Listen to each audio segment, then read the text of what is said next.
Oh geez, looks like that main channel video I spent 5 months working on bombed hard.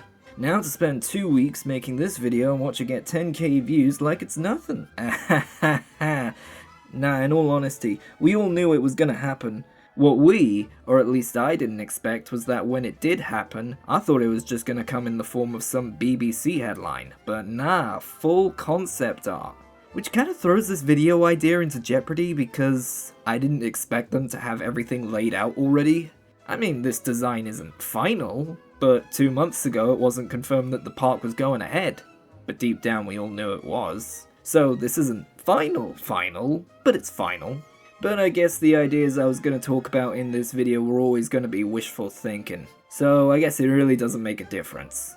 But if they've already designed it this much, it makes me wonder why it's going to take 6 years to open. Whatever, I'm not an expert, let's just get into this, shall we?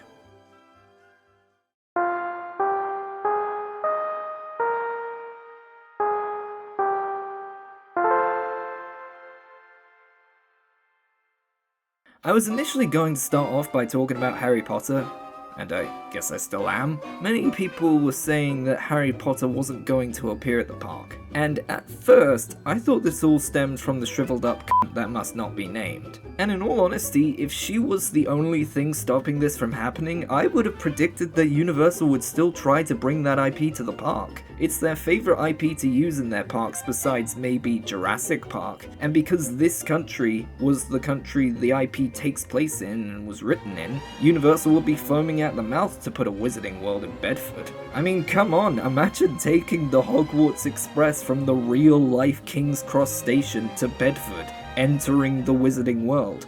I don't give a single piss about Harry Potter, and even I think that sounds amazing. But it turns out, and I only found out about this recently, the problems go much deeper than just the aforementioned shriveled up cunt. It turns out Warner Brothers is way more protective with the Harry Potter IP in Britain compared to other countries, where they're happy to hand it over to Universal for a price. Here, because it's where the actual story takes place, and the country where the story was written in, Warner Brothers like to have more complete control of it. To me, it's kinda stupid because it seems like there are more Harry Potter fans in the US compared to the UK, so you figured they want to be more controlling of the IP in the country where there's the bigger market, but whatever. Usually Warner Brothers are willing to play ball, but not here.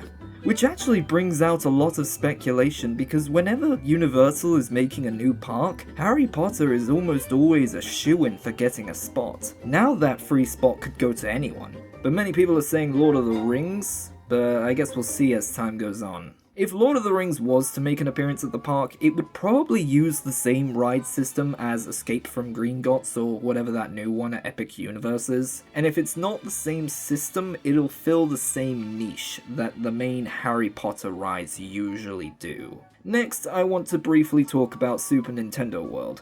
I was originally just going to say that it wasn't on the concept art, so it wouldn't appear and leave it at that, but my dumbass forgot that this is Britain, and most of the rides in the park are probably going to be indoors, which means if it is making an appearance, I'm guessing we'll have the Mario Kart ride, maybe an updated version of it, and perhaps a Zelda ride themed after that movie they're currently making that I'm still convinced is going to be utter horse shit. One thing you need to keep in mind about Universal is that they like to sync up releases of their movies and their theme parks. Like How to Train Your Dragon, for example. They announced that it would get its own area in Epic Universe. Why?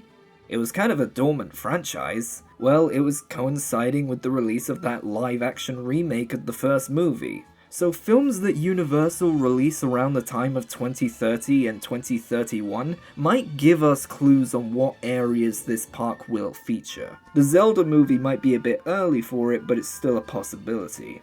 There are a few other things I wanted to talk about, like this Jurassic Park building, that I wouldn't be surprised if it was that one ride in China, which would be awesome to have here. As well as that 200-foot monstrosity that people have already picked apart. The thing that I'm most shocked about is the prediction that it's themed after Back to the Future, which is a popular franchise but also quite a dormant one, that I never thought they'd go, well, back to. But hey, a Back to the Future ride that actually goes 88 miles per hour.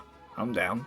Now, you may be saying, Pybro, this video is titled Brainstorming Ideas for Universal Great Britain, and you haven't brainstormed shit. Well, the truth is, I really had only one wholly original idea.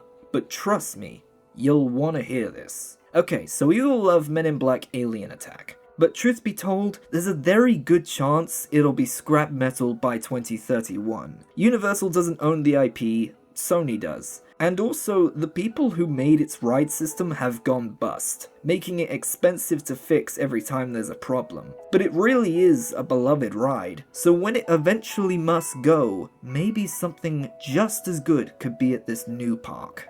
Many involved have said that most of the franchises used in this park should be British franchises and films as well. So let's run down the checklist of what we need. It needs to be a British film, made by and preferably taking place in Britain. It also needs to have cultural relevance inside Britain itself, ideally. It's a shooting ride, so it should be a film with good shootout scenes. And finally, it would be easier if that film was already owned by Universal. Well, if only there was a film that met those criteria.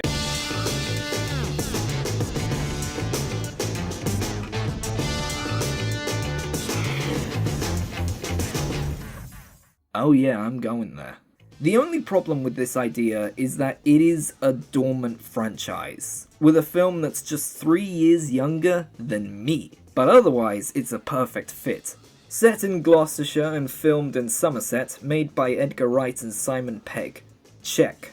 Despite being released in 2007, it still has such a huge part in British cultural zeitgeist, alongside the other 2 films in the Cornetto trilogy. Any Brit worth their salt knows at least 10 quotes from each of these films.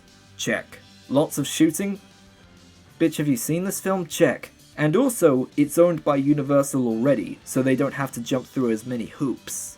Check. An indoor shooting dark ride themed after Hot Fuzz would be so out of left field, I guarantee it would become one of the favourites in the park. And also, instead of having 1 gun per person like all the other shooting rides in the world, you need to give each rider 2 pistols, guns akimbo, just like in the movie. It doesn't need to be 3D, but if you did go down that road, you could make the glasses look like the aviators that Nicholas Angel wears. This idea makes too much sense to not exist and is the primary reason I made this video. The goal of this ride would be to make you feel like an action movie badass, just like how Angel learns to become one in the movie. Edgar Wright, cool me.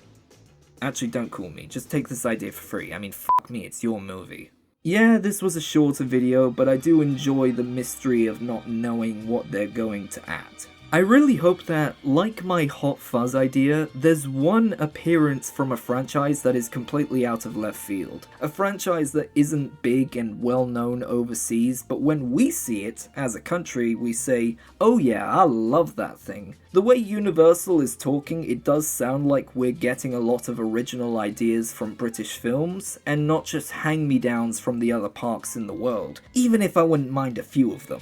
We have all the time in the world to discuss, and hey, the concept art shows tons of room for expansion, so in a way, nothing's off the table. Except Harry Potter, I think. He's f***ing dead.